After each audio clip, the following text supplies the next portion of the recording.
Welcome to Community Conversations, Olmstead at 25 Visions of Integrations, hosted by Disability Rights California. So glad you're here with us. But to ensure that our community conversation is inclusive and accessible to all participants, we will state our name each time before we speak at a measured pace to take a pause after speaking, especially after saying our name. We'll include acronyms to allow our ASL interpreters to interpret what we are saying. We'll provide a brief visual description of ourselves, as well as a description of any images that we may share. We have our administrators to support us with the chat, which is not always accessible, but we encourage you to use the reaction feature instead of the chat for kudos or expressing emotions. And closed captioning is available and can be turned on from the social media platform you are joining from. We thank in advance our ASL interpreters, our chat administrators, our panelists, and all of you for helping us in creating an accessible community conversation. Happy Pride Month, and I hope all enjoy the Juneteenth holiday. Good day. My name is Leslie Napper. My pronouns are she, her, or sis. I am a senior advocate with our mental health practice group here at Disability Rights California. I am a Black woman with brown skin and a round face. I'm wearing black rimmed glasses and my hair is pulled back in a ponytail. I'm wearing a white and black striped blouse with a black sweater over me. And behind me, you'll see various home decor, plants, etc. And so, with all that being said, I am super excited to share with you today. And again, thank you for joining us. Today, Disability Rights California, or DRC, the nonprofit agency designated under federal law to protect and advocate for the rights of Californians with disabilities, the largest protection and advocacy agency in the nation under the leadership of our executive director, Andy Imperato. Today we celebrate the 25th anniversary of the landmark Olmstead versus LC decision. The case was brought in 1995 on behalf of Lois Curtis, LC, and Elaine Wilson, two women in a Georgia psychiatric facility. Hospital staff recommended that the women move to the community, but because of the shortage of community-based services, they were stuck in the hospital. The women sued, and the case went all the way to the Supreme Court. The Supreme Court held that keeping people with disabilities unnecessarily segregated is discrimination that violates the Americans with Disabilities Act. Segregation perpetuates assumptions of stereotypes about people with disability. Institutionalization deprives people of life opportunities, family relationships, social contacts, work, education, and cultural enrichment.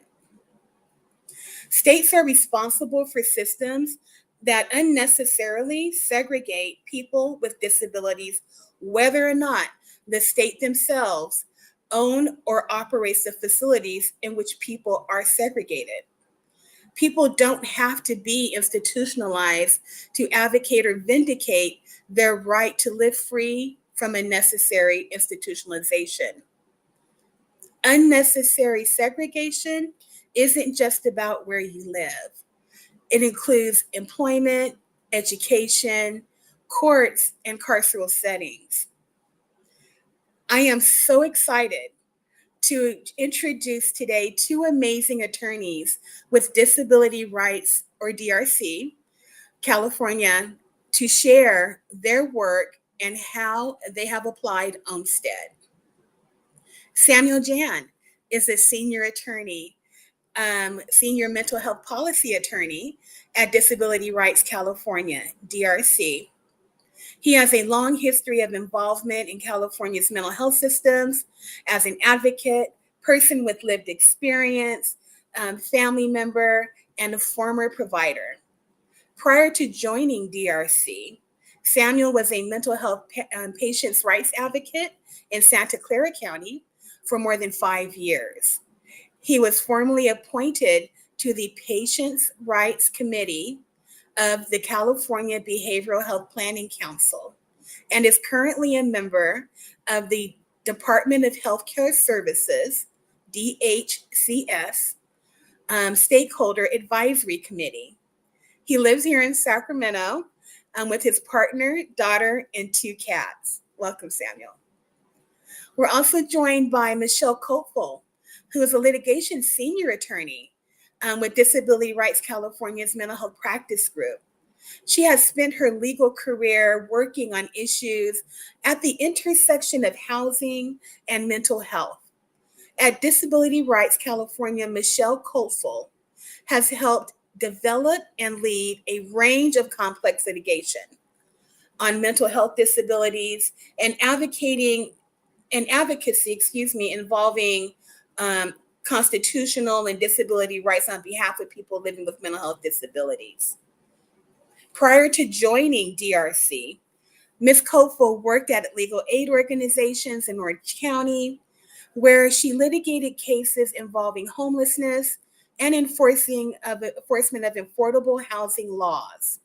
She's a graduate of University of California, Berkeley School of Law. Welcome. Michelle, I'm going to lean into you first, if that's okay. Michelle, could you tell us a little bit about a little bit more about yourself and the mental health practice group at Disability Rights California and their areas of focus? Sure. Hi, good morning, Leslie and Daniel and Val and everyone who's tuned in. Just to give a little bit more information about myself, as Leslie shared, my name is Michelle Cookball. My pronouns are she, her, and I'm a senior attorney at DRC. I am, wearing a black shirt with a pink scarf, and I have long black hair. I identify as Asian and Latinx, and I am about early middle age, I would say. And it's, really nice to be here with everyone. So, Leslie, yes, to answer your question about our mental health practice group, so just to take it back a little bit and what our mission is, right? We fight, at the core, we fight to enforce and expand the rights of people living with mental health disabilities. And if we do that through a variety of strategies and tools, which may include impact litigation, individual representation, monitoring, investigation, movement lawyering, coalition building, and a lot of investment in self-advocacy. And there is so much to do in this mental health space, right? And internally and externally, we've come to point out a few areas to focus our work on. And one of those areas is advocating for the rights of people with mental health disabilities who are in locked facilities. And that may be jails or immigration detention centers, state hospitals, and we do that work in response to their needs and helping them survive what can often be inhumane or punitive conditions. As part of that work, we try to maximize options for release wherever possible. Another area of focus is the institutionalization. And what that means is building out the community-based mental health services that we want to see, right? That are intensive, good quality, culturally responsive, so that folks don't have to go to locked institutions. They can get the care that they need within their communities. And so more and more our work is focusing on expanding and making sure that governments are supporting that expansion and making sure that there's appropriate services in every community. And then And then the last piece is we really want to focus and we see the intersectionality, right? That people, our clients, our constituents come with, right? It's not just a person with a disability. There is so much more to who they are. And just to give an example of that, on the racial equity piece, we've seen that a lot of times communities of color are disproportionately impacted by these coercive systems in the community. And so seeing that, a lot of times we develop and focus on projects that address those disproportionate impacts on the ground. So that's something that's on our forefront as we're thinking through project development and strategy. Well, thank you so much for sharing that. And Michelle, if you can speak a little closer to your microphone so that we can hear just a little bit better, because that was some great information you just shared with us. And so, Michelle, I wanted to ask you, and thank you again for sharing that. It sounds like a lot. And so, what what solutions are you fighting for or advocating for on behalf of folks like me and identify as a peer in mental health or a person that has lived experience or lives with a mental health disability? I live with bipolar 1 disorder. And so when you're advocating or fighting for folks like me who are living with a mental health or behavioral health disability, who may find ourselves in a locked facility or justice involved, or experiencing homelessness because we cannot access appropriate care, what kind of solutions are you and your mental health practice group seeking? That's a great question, Leslie. And let me know if my sound is coming through a little bit. Okay, great. There are so many different solutions, that we advocate for in our work. I do want to highlight a few that are at the core of everything that we're trying um, to do. And I think at the very core is access to voluntary and individualized treatment services, community-based services. And what I'll say is that what we hear from constituents, right, who've been sort of part of this coercive systems or involuntary treatment, is that they didn't have the option to access the services they needed in a voluntary manner. And the involuntary piece of it is many times experienced as harmful and can lead to disengagement, right? And having heard that from our constituents in the communities, we're trying to always make sure that investment goes into these voluntary based services. The other piece is the supports around the services. I think living in California, everyone is aware that housing is a major issue for many folks, just the lack of affordable housing. And that's something that we really push for and is a component of our projects, because unless a person has affordable housing that's safe within the community with supports that are coming in, right, to allow the person to live in the community, the path towards recovery is going to be much more difficult if you don't have that, right? Because we all need a place to sleep at the end of the day. But by having that there, right, that's sort of like a cornerstone piece to allow the person to then seek treatment, focus on recovery, and wellness. Yeah, thank you for that. Yeah, and then one other piece that I wanted to quickly mention is we really focus on alternatives to law enforcement in crisis response, for example. One of the key things that we have been pushing for is ramping up the capacity of mobile crisis teams. Providers who are well trained, peers who are integrated as part of those teams and can respond to behavioral health crisis in the community, right? And keeping out law enforcement from those sorts of calls. I think we've all heard, unfortunately, the many tragedies that occur when law enforcement shows up without any training, without disability needs and behaviors. So that's also a key piece. And Leslie, I could keep going. I think I love it. if you, but I can. You let me know. I think it's, excuse me, I think it's so important, Michelle, what you're sharing. And I think if we can get you closer to the microphone, or if there's some background noise, if we're not speaking, to mute. Um, and so I think, because what you shared is so important, right? That voluntary community-based services, you know, services that are culturally appropriate, and responsive to community members that are experiencing psychiatric or mental health, behavioral health crisis. And then thinking through, law enforcement engagement when we're experiencing a mental health or psychiatric crisis, thinking through mobile crisis teams and expanding that, that really meets the needs of the community member that's experiencing such. So I really am excited about your work. And can you speak just a little bit before I ask you the next question?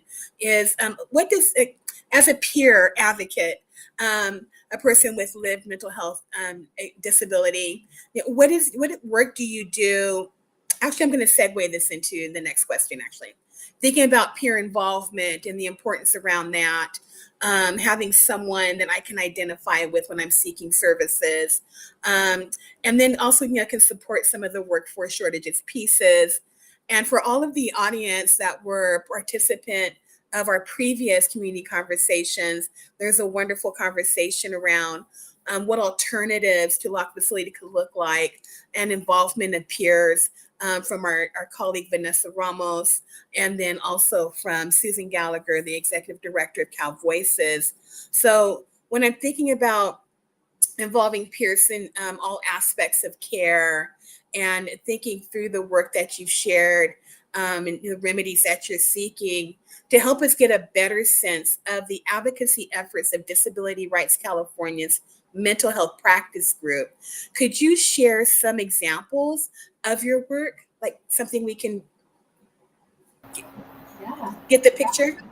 Yes, yes. So a lot of the remedies, the solutions that we were talking about, including peers, it's something that we weave in, right, to all of our work. And let me know, is my voice coming in very clearly? Come closer to the mic. Closer. Okay. I think that's as close as I can get. And so I want to highlight a few projects. One of them is a case that recently settled, and that case is called Disability Rights California versus County of Alameda. And give a pause. Okay, for the interpreter. And we recently reached a comprehensive settlement agreement with Alameda that implements many of these remedies. I would encourage folks to go to our case page. You can find the settlement, the whole document on that page, and just additional information about the solutions that we integrated. And I always love reading the details and exactly how peers are integrated. But that's one. And I think the host just dropped a link to our case page on that settlement. Another project that we've worked on has focused on LA County. We recently did an investigation of LA County's system of care for mental health conservatees. And just to give a little context, last year we'd received complaints about mental health conservatees who were in jail without any criminal charges and being held there just because they were waiting for a placement. And sometimes that lasted for months. One person shared that they had been jailed for 8 months. So those complaints prompted an investigation that we started last year. And we actually issued a report that includes the investigation, the findings and recommendations. And hopefully we can drop a link to that report. Yes. But what we found was very shocking. There are hundreds of people who are on these conservatorships who are being held in all sorts of stages of the continuum of care when their providers have already said that they're ready for discharge and they can go to a lower level of care. The only reason that they're not being released back into the community is because there's just not enough spots. There's not enough health services in the community, enough housing to meet the need.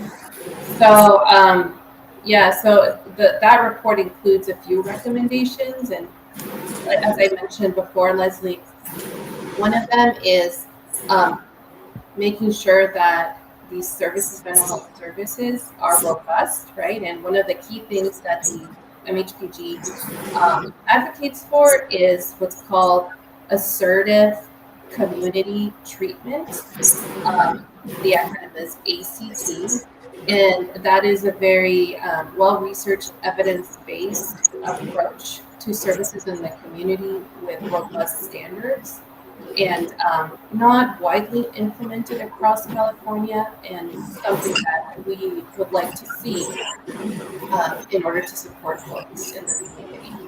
And again, the housing component as well. Full integration requires housing in the community, right? Not a locked facility. And I can segue. We have a few cases that are also focused on jail conditions. One of them is based out of the Santa Barbara County Jail. The other one is out of Orange County Jail.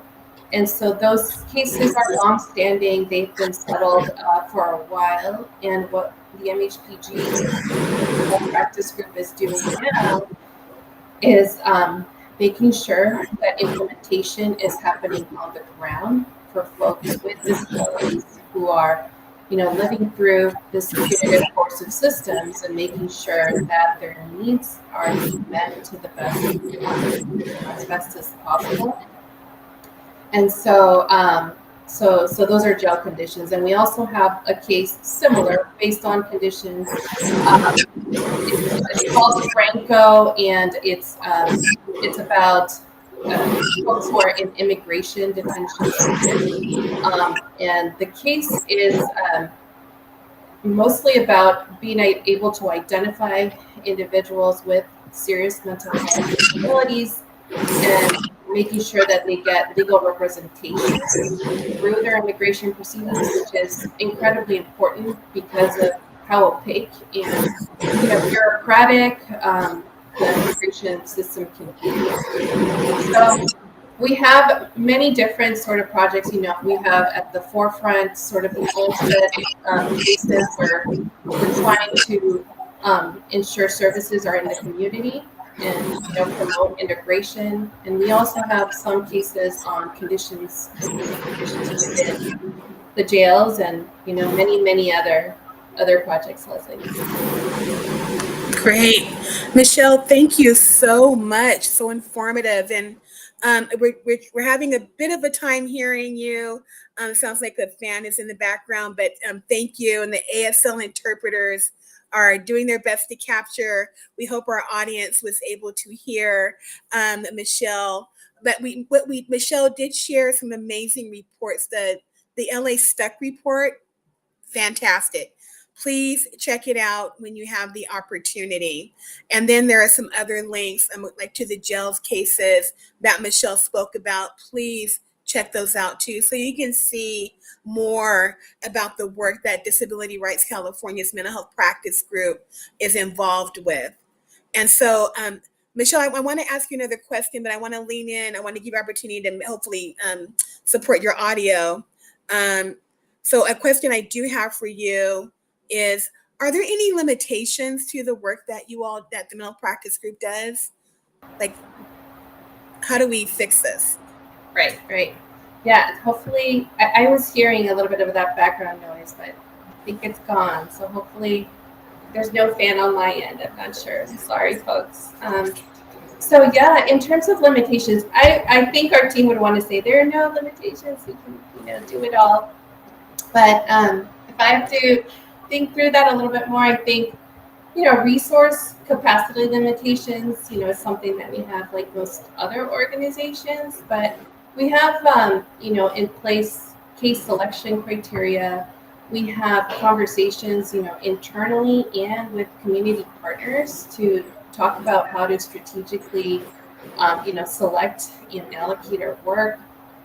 And so I would say, we would welcome anyone, who wants to share questions, concerns, raise issues that they're seeing in their community, um, to contact us. There are always ways that we can work together, whether it's, through all the different tools that I talked about in the beginning, or also just working closely with other partner organizations who, can help, right? And we can leverage external support and ensure that our constituents' needs are getting met.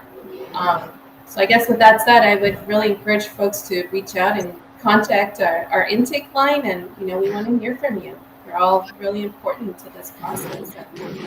Yes. Yeah, fantastic, Michelle. Thank you so much. And we'll share contact information, how to access disability rights intake line. If you're experiencing want to be more involved, or we'll talk a bit more about that. Or if you're experiencing a disability related issue, we'll share a link how to contact us directly. And so, Michelle, I want to thank you for what you shared with us thus far. And thank you to our wonderful administrators who have put on the screen the telephone number to access disability rights intake line, which is 800 776 5746. For TTY, you can call 800 719 5798. Michelle, what you shared are really great examples and also aligned with when we think about disability rights, disability justice, and the spirit of Olmstead, which is looking at how people with disabilities are overrepresented in jails and prisons, juvenile detention centers, immigration facilities, and homelessness, to name a few. So like Olmstead, community living is really important in the spirit of Olmstead.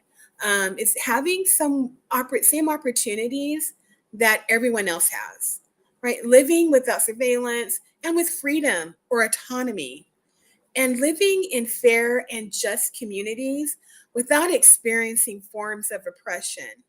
And when I think about Olmstead and the work the mental health practice group is doing and all the work at Disability Rights California, I think what comes to mind are the impacts of Care Court, Proposition 1, and especially for our communities of color. As we know, there's been a great transition in our mental health delivery system through policy work here in California. And so I'd like to welcome Samuel Jan. And Samuel, welcome so much. And can you tell us a little bit about yourself and the work that you're doing in mental health policy or legislative work?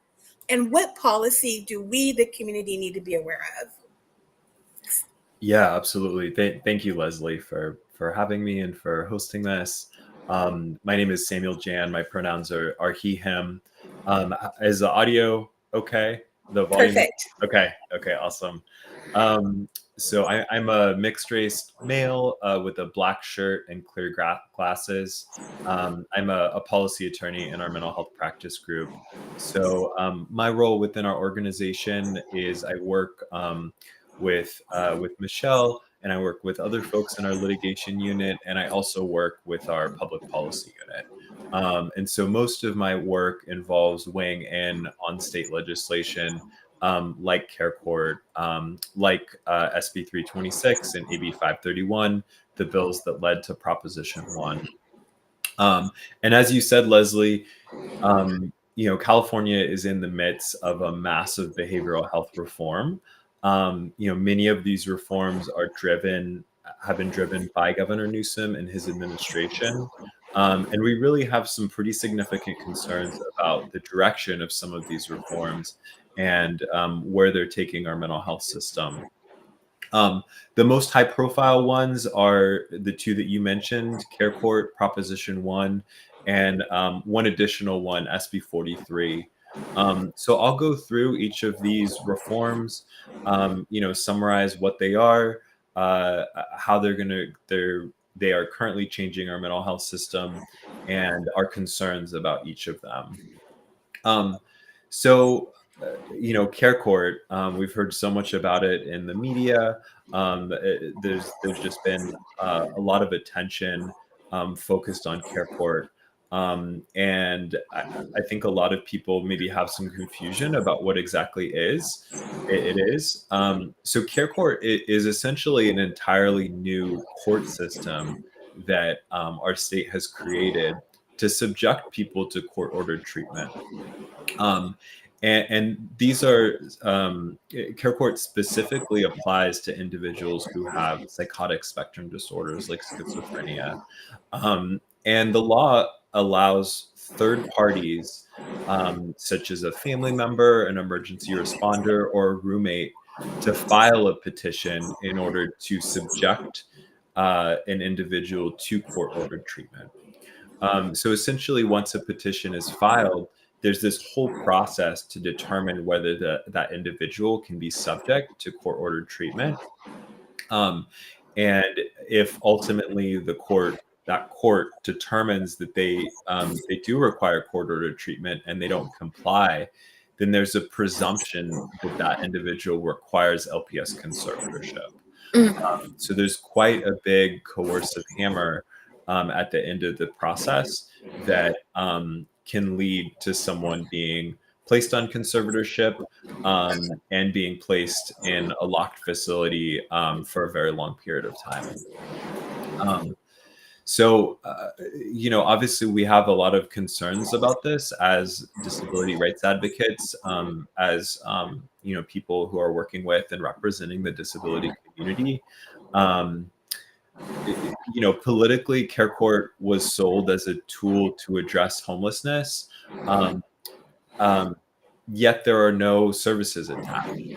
Care Court, we're spending hundreds of millions of dollars to build this entirely new court system, and it doesn't create any new services. In fact, we're actually pulling money that could be used to create those new services, and instead, putting them into these court processes.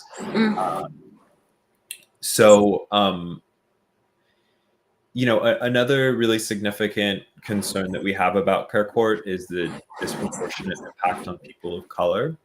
So Black people in particular are significantly more likely to be misdiagnosed with schizophrenia. And this is one of the disabilities that is specific to Care Court. And Care Court is is currently being implemented. There's two groups of counties that have moved forward with implementation. There's cohort 1 and cohort 2. So right now, about 8 counties have moved forward with implementation, and so we're starting to see some numbers as far as the volume of those petitions, the demographics of those petitions, and the first thing I'll say is that the volume is actually significantly lower than it's projected. Per numbers from the State Judicial Council, we're seeing about 500 petitions filed statewide, which is about 8% of what was projected. And we're also seeing the same issues with demographic, with the demographics of who is captured by this law that we were concerned about. So, one county responded with some demographic numbers, and Black Care Court respondents are 2 times more likely to be subject to Care Court in that county, than the demographic numbers in the population. The numbers of this are still so low that we're not sure if this is statistically significant. We're still doing those calculations, but those are just some of our initial concerns with this very coercive law. Another reform that I want to talk about is just a really tremendous change to our behavioral health system is SB 43. So this is Senate Bill 43, which was signed by Governor Newsom last year. And this bill expands involuntary criteria. So it specifically expands the definition of grave disability. And grave disability is one of 3 criteria that can be used to place someone on an involuntary hold. And grave disability applies to 5150s, so 72-hour holds, all the way up to LPS conservatorships, where someone can be held in a locked facility for up to a year. So it really applies to the full spectrum of our civil commitment system. And SB 43 changed involuntary criteria in a few different ways.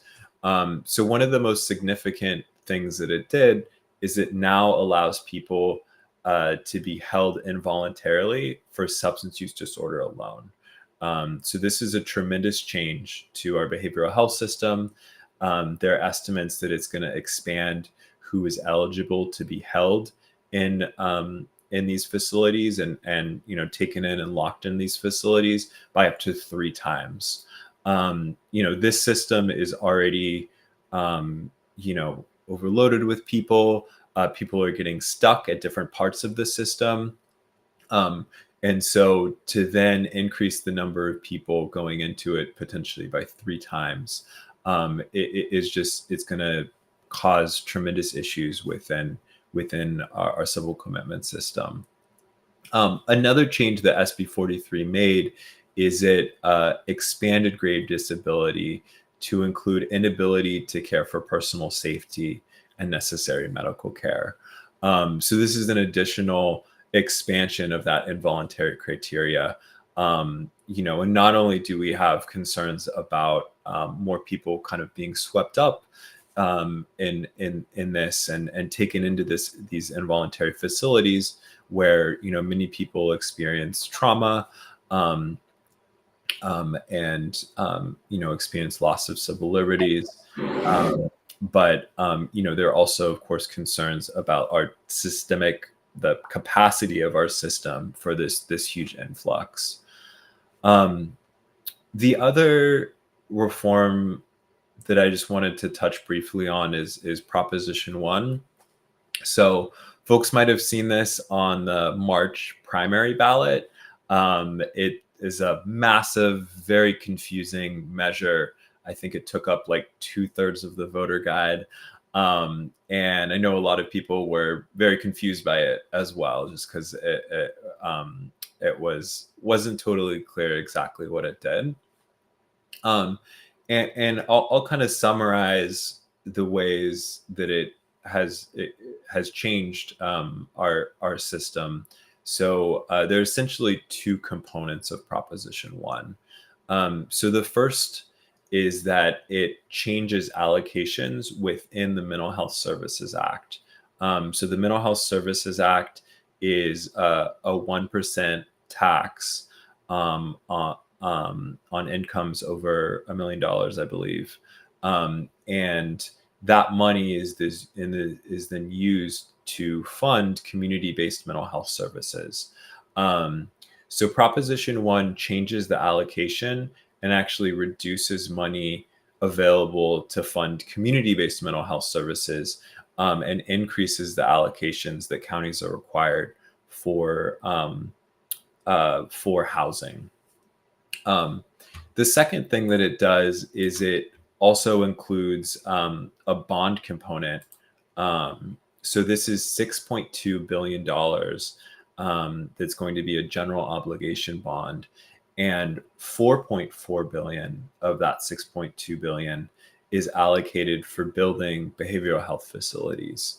And there were some last minute changes to Proposition 1, which explicitly allows that money to be used to build involuntary locked facilities.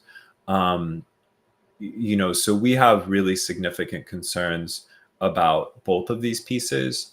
So one, the reduction of money for community-based mental health services, and 2, essentially this funding mechanism to significantly expand locked facilities in the state, potentially doubling the number of locked beds in the state. So overall, taken together, these 3 reforms, Care Court, SB 43, and Proposition 1, they really are taking our behavioral health system in a direction that that we just have a lot of concerns about. Care Court is creating a new pathway for involuntary treatment. SB 43 is expanding involuntary treatment criteria, and Proposition 1 is building more involuntary facilities.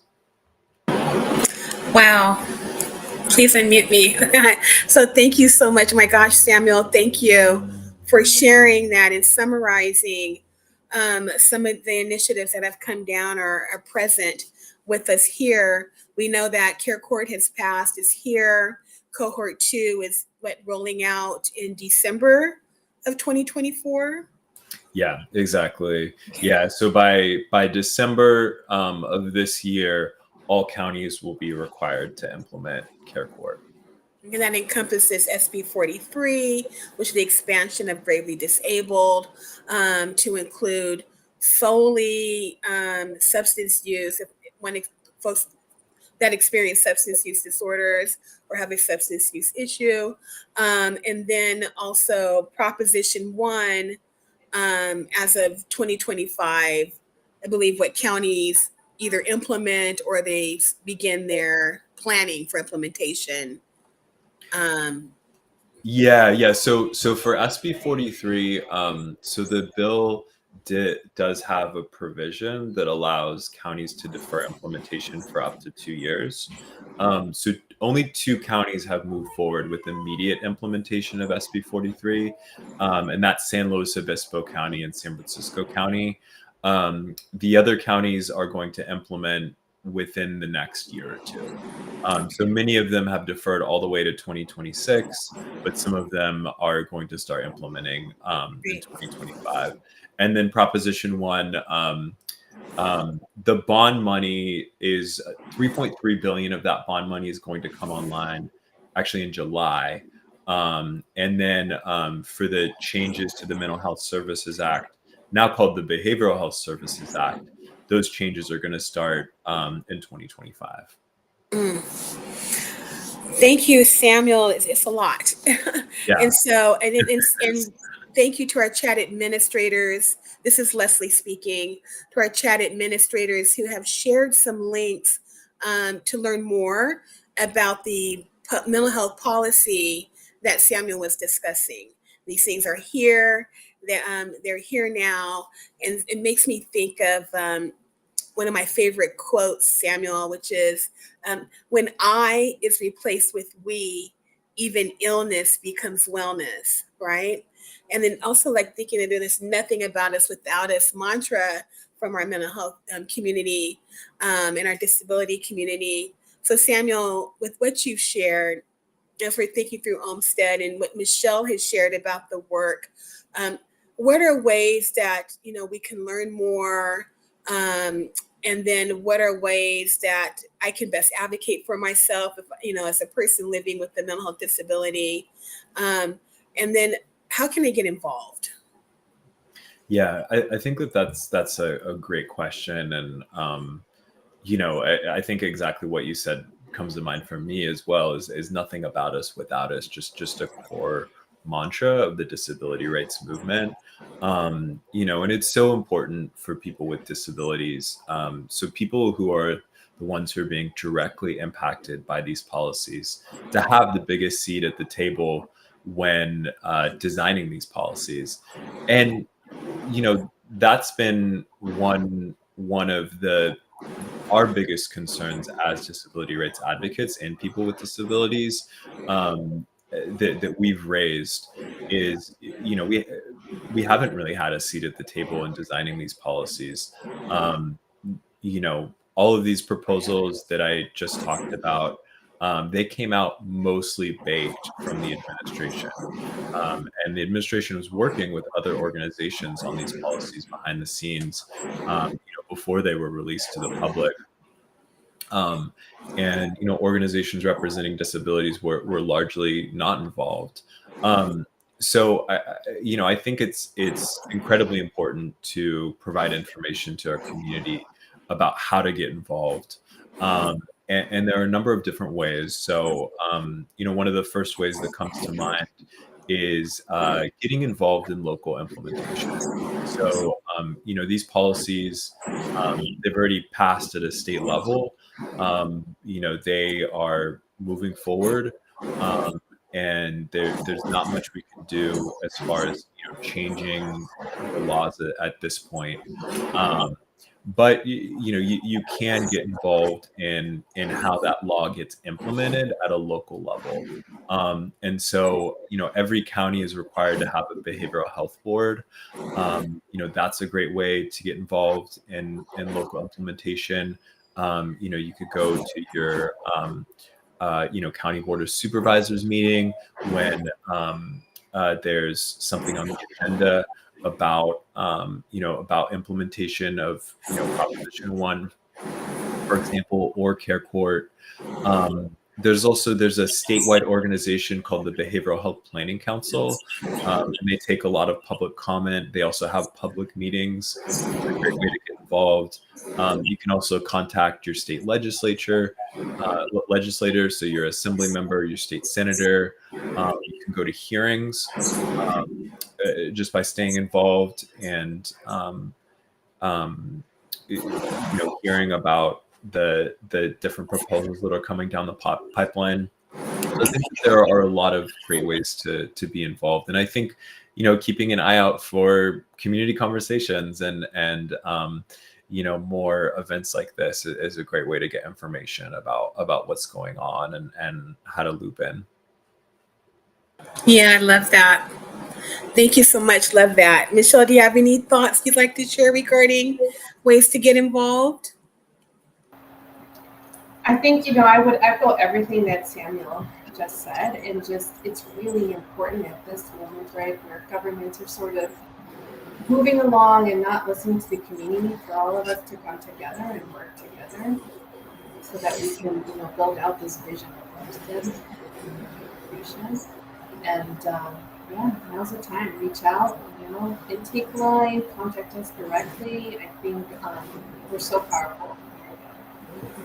Yeah, thank you so much. And we'll share information. Like one can always call Disability Rights California too, right? So, we are a resource to the community and thinking through how to get involved. There's wonderful, um, you know, peers, a peer listserv and some other things that Disability Rights California supports and other ways to connect with communities or advocacy groups within your local area. We may be able to support with connections. It's worth a try, right? So give us a call. What I'd like to think through, and I'm thinking through, and I see some of the statements and a couple of questions in the chat, and hopefully we'll briefly get to at least one of them. And so thinking through the future of Olmstead, right? All of this amazing work, what's happening legislatively or in public policy, and thinking through, and Samuel, I so love that you lifted up advocating at a local level. So I think that's really important. Or being involved at a local level, or at least staying in the know at a local level. One of the things that we're thinking through is, what is the future of Olmstead? Right, Olmstead's been here 25 years of decision, this landmark decision. So what is the future of Olmstead? Because I believe you're the future of Olmstead. And so tell me, what do you think? I can share some initial thoughts, Leslie. And how's my audio coming through? I'm going to raise my voice a little bit because I know Better. A little better. Okay. Tell me now if I'm talking too loudly. But like I said, earlier about this Olmstead vision, it's still very much in the making, and we're not seeing full integration, right?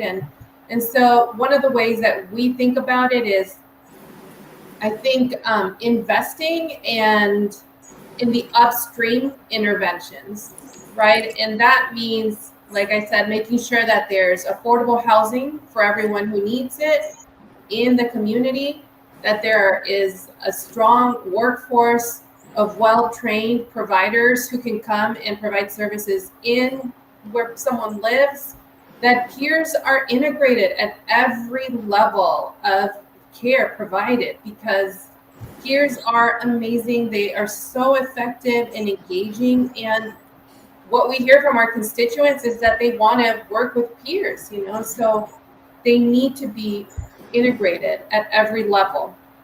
So, like again, expanding on the mobile crisis, getting law enforcement out, those are sort of these upstream interventions that hopefully will lead to creating the world that we want to see, and also, making perhaps, the use of jails, the use of locked facilities not needed, because people have the tools and what they need to live in the community. So that's sort of what I what I see as the next phase of Olmstead. Love that. Samuel? Yeah, I think Michelle said exactly what I was going to say. So, yeah, just plus one to everything that Michelle said. Just kind of summarizing that, just really investing in the services that people need to live and thrive in the community. And I think that that's really what Olmstead is all about. And I think that we've made a lot of progress overall on that goal in the past few decades since the passage of the Olmstead decision. But I think that, particularly recently, we're starting to see some rollback of that and some loss of that vision.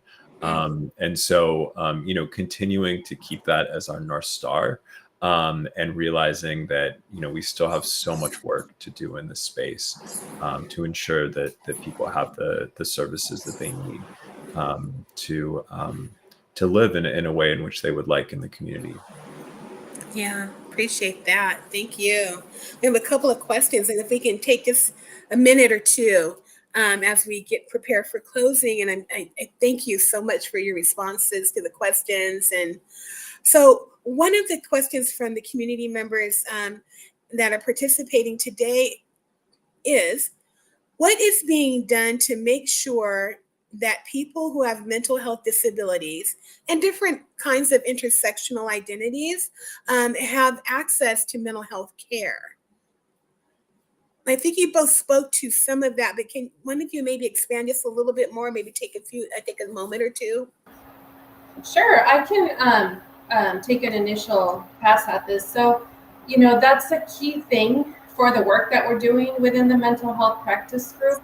I will say that ensuring that we're addressing these intersectional needs means that we have to be doing the work in the community, meeting with people on the ground who need these services, getting to know, what barriers there are, what they would like to see, in providers, in services that are available.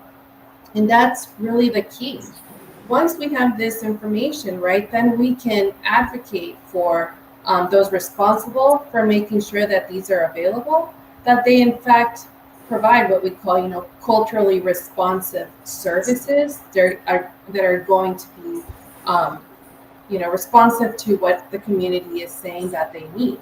But I think what we're seeing a lot of times is, as Samuel highlighted, with these initiatives, is that governments come out with these policies without getting any feedback from those who are going to be impacted the most. And lo and behold, it turns out to be harmful or something that is not responsive and that people don't want to engage with.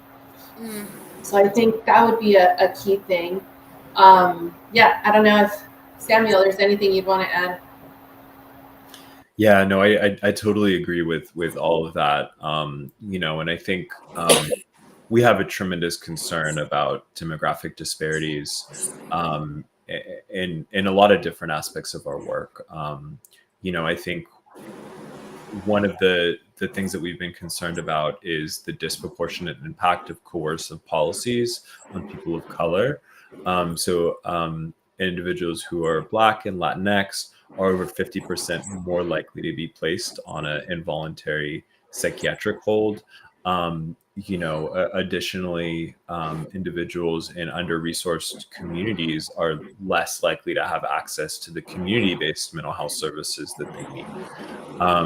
So I think that there is just so much work to be done in this space.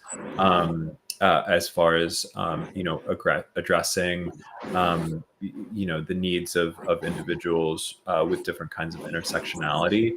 And I think as advocates, we really need to, like, our job is to highlight the concerns that we're seeing in this space.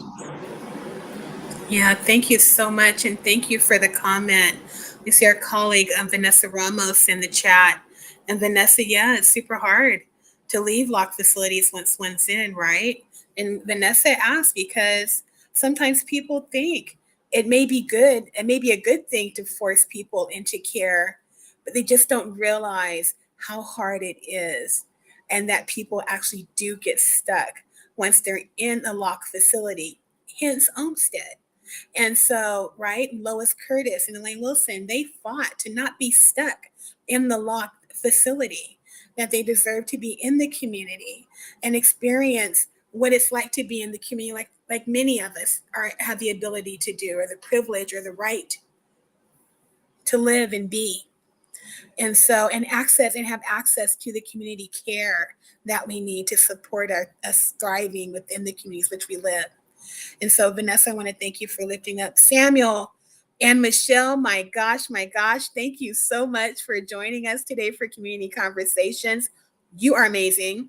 And thank you for sharing the work with the Mental Practice Group, letting us know a little bit more and painting the picture about some of the work that we do here at Disability Rights California. And thank you again to Vanessa Ramos, who is our one of our spearheads who really brought this to Disability Rights, this wonderful platform that we're using today. Please check out our Disability Rights website at www.disabilityrightsca.org. We will drop it in the chat very quickly.